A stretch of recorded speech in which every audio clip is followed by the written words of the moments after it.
Bienvenidos a Desde Otra Época, el canal donde no solo recordamos la historia, la sentimos, la vivimos y la reconstruimos.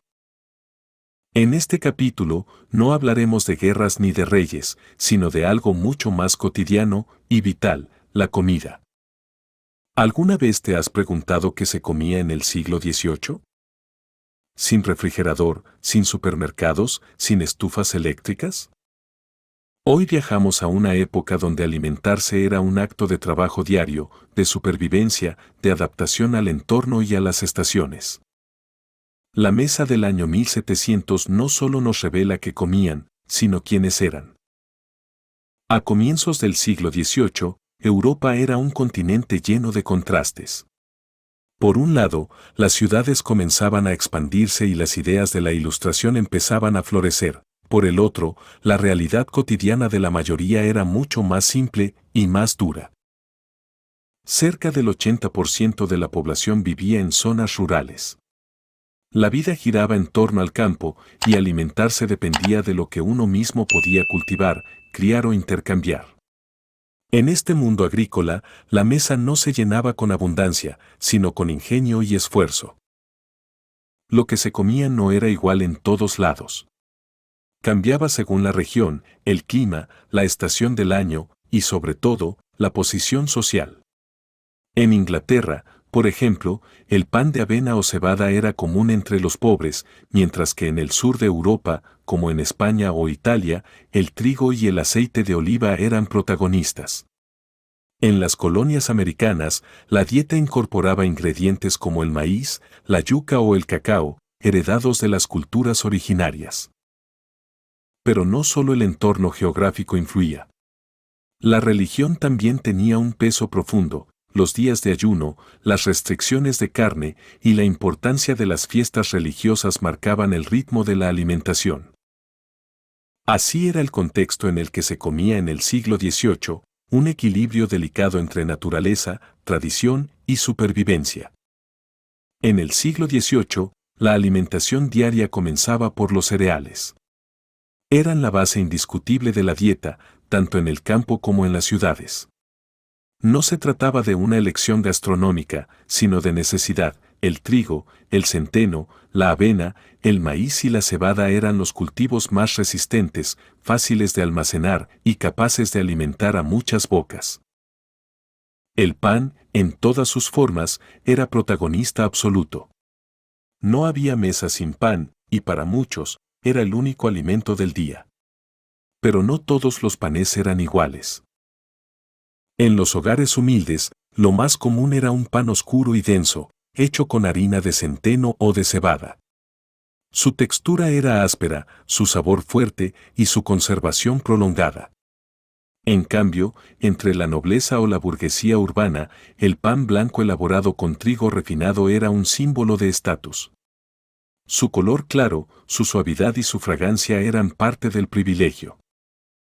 Además del pan, se preparaban otros derivados del cereal, gachas calientes para el desayuno, papillas espesas para los niños y ancianos, y en algunas regiones, tortas de maíz, especialmente donde este cultivo americano ya se había adaptado como parte de la dieta local. El cereal era mucho más que un alimento. Era el reflejo de una época en la que sobrevivir comenzaba por lo que creciera en la tierra y por lo que pudiera hornearse en casa. Junto al pan, las legumbres eran la otra gran columna de la dieta. Para quienes no podían permitirse carne con regularidad, es decir, la mayoría, los garbanzos, lentejas, habas y guisantes eran fuente de energía, proteína y calor. Bastaba una olla, un poco de agua, sal y muchas horas al fuego para transformar esos granos duros en un guiso espeso que calmara el hambre de toda una familia. En los huertos caseros, esos pequeños rectángulos de tierra detrás de la vivienda o junto al camino, crecían los mismos ingredientes, cosecha tras cosecha: col, zanahorias, puerros, cebollas, ajos, nabos. Vegetales resistentes, humildes y duraderos, capaces de soportar inviernos largos y veranos secos. No había colores vivos en el plato, ni combinaciones sofisticadas. La comida era densa, uniforme, repetitiva.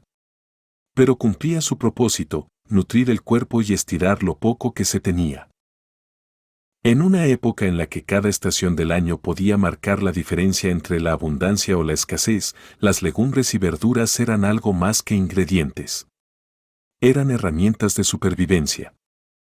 Aunque el día a día estaba marcado por lo necesario, la naturaleza ofrecía pequeños regalos según la estación. Las frutas eran uno de ellos. Se comían cuando estaban disponibles, y solo entonces. Se recolectaban cuando el árbol lo permitía, y se consumían en el momento, o se secaban para conservarlas un poco más. Las más comunes eran las manzanas, peras, ciruelas, higos, uvas y, en algunas zonas, cerezas o melocotones.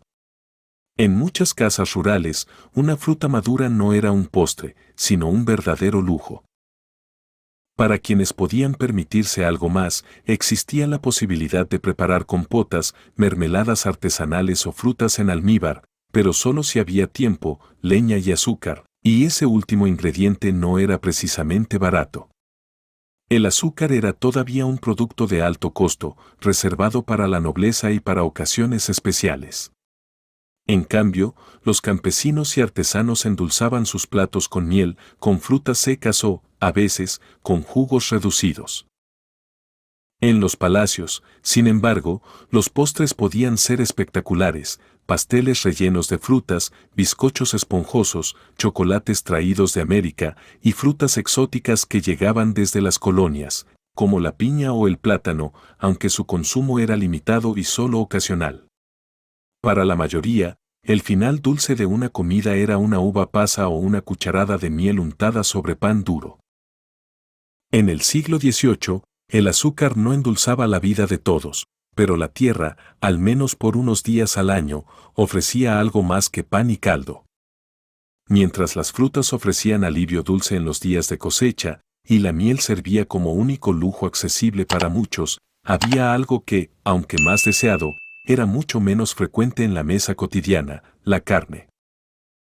No todos podían permitirse un trozo de carne al final del día.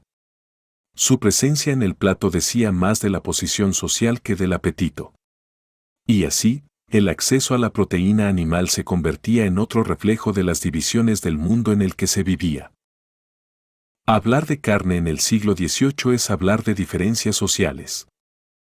Mientras para unos era una presencia constante en la mesa, para otros era apenas un recuerdo, o una excepción que solo se daba en celebraciones. En las aldeas, la carne era escasa. El animal que se criaba se aprovechaba por completo, pero se mataba solo en momentos puntuales. Lo más común era el cerdo, no solo por su resistencia, sino por su versatilidad. De él se extraían embutidos, manteca, tocino y carne salada que podía durar semanas. Las aves de corral, como gallinas, patos u ocas, se criaban principalmente por sus huevos, no por su carne. Matar una gallina era una decisión económica, no un acto cotidiano. También se cazaban conejos, liebres o palomas, cuando la temporada y el permiso lo permitían. Para los más acomodados, en cambio, la carne era símbolo de riqueza y abundancia. Cordero, ternera, aves silvestres e incluso faisanes o pavos reales adornaban las mesas de la nobleza y la alta burguesía. En sus cocinas, el sabor no solo alimentaba, también mostraba poder. Y aunque no existían refrigeradores, la carne podía conservarse gracias a técnicas como el salado, el ahumado o el escabeche. En regiones costeras, el pescado seco o en salmuera era común y se enviaba a tierra adentro como sustituto de la carne en tiempos de ayuno religioso. Pero para la mayoría de la población, la carne no era diaria ni abundante. Era algo que se racionaba, se compartía y se estiraba. Un trozo pequeño servía para dar sabor a una olla entera de legumbres. Y cuando el hambre apretaba, se aprendía a vivir sin ella. En el mundo del siglo XVIII, la carne era tan valiosa como escasa, y su presencia en el plato, muchas veces, era más símbolo que sustancia. En un mundo donde la carne era escasa para muchos y preciada para pocos, aprovechar cada parte del animal era tan importante como saber conservarla. Porque no bastaba con criar o cazar, había que lograr que ese alimento durara. Y sin electricidad, sin neveras, sin congeladores, la supervivencia dependía del ingenio. Conservar la comida era un saber tan esencial como sembrarla o cocinarla. En una época donde la electricidad era inimaginable, conservar los alimentos no solo era una necesidad, sino todo un arte aprendido con el tiempo y transmitido de generación en generación. Las familias del siglo XVIII utilizaban diversos métodos, todos dependientes de lo que ofrecía la naturaleza. Para la carne y el pescado, el más común era el salado, se cubrían las piezas con gruesas capas de sal para deshidratarlas y evitar la descomposición. En regiones más frías o montañosas, se prefería el ahumado, colgando los alimentos cerca del fuego durante días, hasta que el humo impregnaba completamente la carne. Conservar los alimentos era esencial para sobrevivir. Pero una vez lograban mantenerse en buen estado, aún quedaba la tarea de transformarlos en comida. Y eso nos lleva al lugar más cálido, y a veces más caótico, de cualquier hogar de la época, la cocina. La cocina del siglo XVIII no era un espacio separado y moderno como lo conocemos hoy. Era el corazón del hogar, rústica, llena de humo y siempre activa. El fuego abierto era la única fuente de calor. Allí se colgaban ollas de hierro o barro, se calentaban calderos, y se cocinaban lentamente sopas, guisos y panés. No existían estufas, ni hornos controlados, todo se hacía a pulso, a fuego vivo y con experiencia. Los utensilios eran pocos, pero esenciales: cucharones de madera, morteros de piedra, cuchillos de acero forjado, palas para hornear y mesas grandes para amasar. Cada objeto tenía un propósito y cada preparación tomaba tiempo. Cocinar en 1700 era una tarea diaria, manual, que unía tradición con necesidad. Y en ese calor de leña, muchas veces, se cocinaba también el alma de la familia. Hoy, miramos hacia atrás y entendemos que alimentar el cuerpo también era alimentar la historia. Una historia tejida entre hornos de barro, cucharones de madera y manos que nunca dejaban de moverse. Gracias por acompañarme en este viaje al sabor y al esfuerzo de otra época.